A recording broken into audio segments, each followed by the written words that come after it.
ሰላም ጤና ይስጥልኝ ዶክተር ዮናስ ቤተሰቦች እንደምን አላችሁ? ዛሬም እንደተለመደው በአንድ ጠቃሚና አስተማሪ ሀሳብ ተገናኘን። በዛሬ ፕሮግራሜ ቦርጭ ለማጥፋት ውፍረት ለመቀነስ የምትፈልጉ ሰዎች የሚረዷችሁን አንዳንድ ሀሳቦችን አነሳለሁ። በተለይ ከዚህ ጉዳይ ጋር በተያያዘ በጣም በተደጋጋሚ የምትጠይቁኝ ጥያቄዎች አሉ። ቦርጭ አስቸገረኝ፣ በጣም ከፍተኛ ውፍረት አለብኝ፣ እንዴት መቀነስ እችላለሁ? አንዳንዶቻችሁ እንደውም ስፖርት እየሰራችሁ ሁሉ ቦርጫችሁን ማጥፋት ውፍረት መቀነስ እንዳቃታችሁ የምታወሩኝ አላችሁ። ስለዚህ በተለይ ከዚህ ከአመጋገብ ጋር ተያይዞ ያሉ ሀሳቦችን ነው የምነግራችሁ። በተለይ ክብደት ለመቀነስ የሚረዱ ምግቦች ምንድን ናቸው? ሆድ አካባቢ የተከማቸ ስብን ለማጥፋት ቦርጭ ለመቀነስ የሚረዱ ምግቦች፣ መጠጦች ምንድን ናቸው? ምን ማድረግ አለብን የሚለውን ከዚህ ጋር አያይዤ እነግራችኋለሁ ማለት ነው። አብራችሁን ቆዩ። ዶክተር ዮናስ ነኝ። ለቻናሌ አዲስ ከሆናችሁ ሰብስክራይብ እያደረጋችሁ የደወል ምልክቷንም እየተጫናችሁ ቤተሰብ ሁኑ። ይሄን መረጃም ደግሞ ላይክና ሼር አድርጋችሁ ሌሎችም ጋር እንዲደርስና እንዲማሩበት እንድታደርጉ በክብር እየጠየቅኩ በቀጥታ ወደ ሀሳባችን እንግባ። በነገራችን ላይ ብዙ ሰው አሁን ስለ ቦርጭ ስለ ውፍረት ሲነሳ ይሄ የሰውነት አቋሙን ከማበላሸት አንጻር የሚጨነቅ ብዙ ሰው አለ። ነገር ግን ቦርጭና ውፍረት ይሄ የሰውነት አቋማችንን ከማበላሸት ባለፈ ከውስጣዊ ጤንነትም ጋር ተያይዞ በጣም በርካታ ችግሮች ያመጣል። ሰውነት ላይ አላስፈላጊ የስብ ክምችት በሚኖርበት ጊዜ የደም ግፊት ህመም፣ የልብ ህመም፣ ከጀርባ ጋር ከአጥንቶቻችን ጋር የተያያዙ ችግሮች፣ የስኳር፣ የኮሌስትሮል እስከ ስትሮክ ደረጃ የሚደርሱ ትላልቅ ህመሞች ተያይዘው የሚመጡ እንደሆኑ ማወቅ አለባችሁ። ስለዚህ ቦርጭን ማጥፋት ውፍረትን መቀነስና የተስተካከለ የሰውነት አቋም መኖር ከውበት ባለፈ ከጤንነትም ጋር ተያይዞ በጣም አስፈላጊ እንደሆነ ማወቅ አለባችሁ። ታዲያ እስቲ ቦርጭ ለማጥፋት የሚረዱ ምግቦች፣ መጠጦች ምንድን ናቸው የሚለውን እንመልከት። በመጀመሪያ የምነግራችሁ ስለ ገብስ ዳቦ ነው። በነገራችን ላይ ቦርጭ ማጥፋት የምትፈልጉ ውፍረት መቀነስ የምትፈልጉ ይሄ የተፈተገ የስንዴ ዱቄት ከተዘጋጁ ዳቦች መራቅ አለባችሁ። በአጠቃላይ ይሄ ከነጭ ነገሮች መራቅ አለባችሁ። ይሄ ነጭ ዳቦ እነ ፓስታ፣ መኮሮኒ ይሄ በስንዴ የሚዘጋጁ ነገሮችን መተው አለባችሁ። በተቃራኒው ደግሞ የገብስ ዳቦ ብትመገቡ መልካም ነው። ምክንያቱም ከፍተኛ ፋይበር አለው።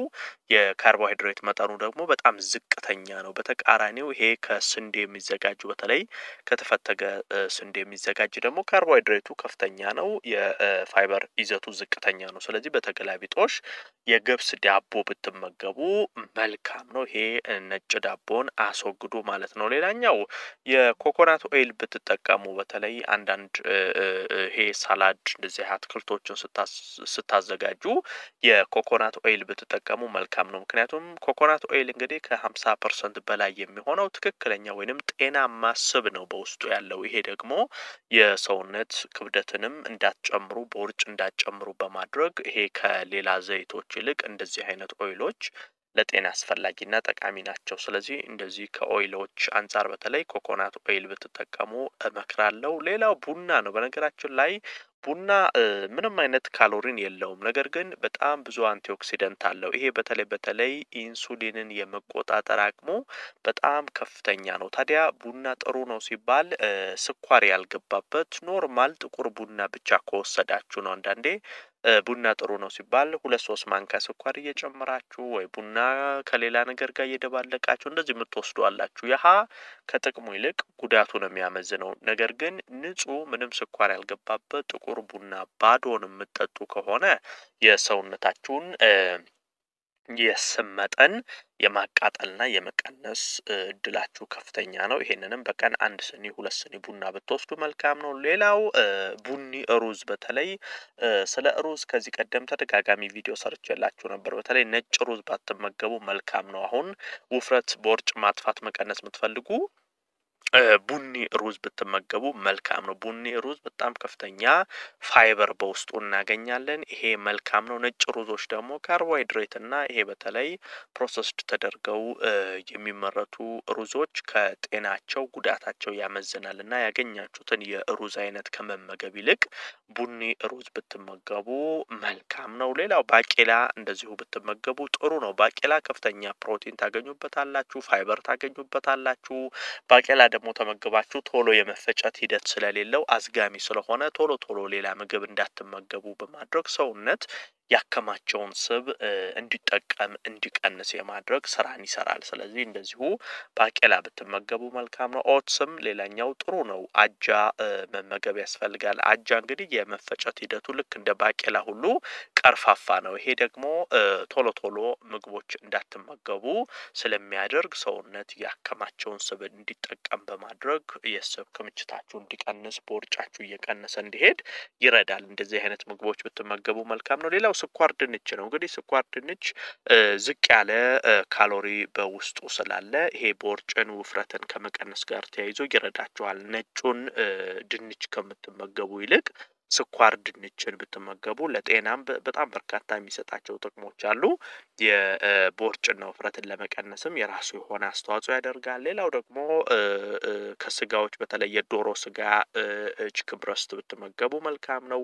ከፍተኛ ፕሮቲን አለው፣ ለሰውነትም ጠቃሚ ነው። ስብም ለማቅለጥ ይረዳችኋል። ሳልመን አሳ ብትመገቡ እንደዚሁ ቶሎ የጥጋብ ስሜት የመፍጠር አቅም አለው። በርካታ ምግቦችን ቶሎ እንዳትመገቡ በማድረግ ይሄ የሳልመን ሀሳብ በራሱ ክብደትን ቦርጭን ለመቀነስ ይረዳችኋል። ሌላኛው እንቁላል መመገብ ይኖርባችኋል። እንቁላል ከፍተኛ ፕሮቲን በውስጡ እናገኛለን።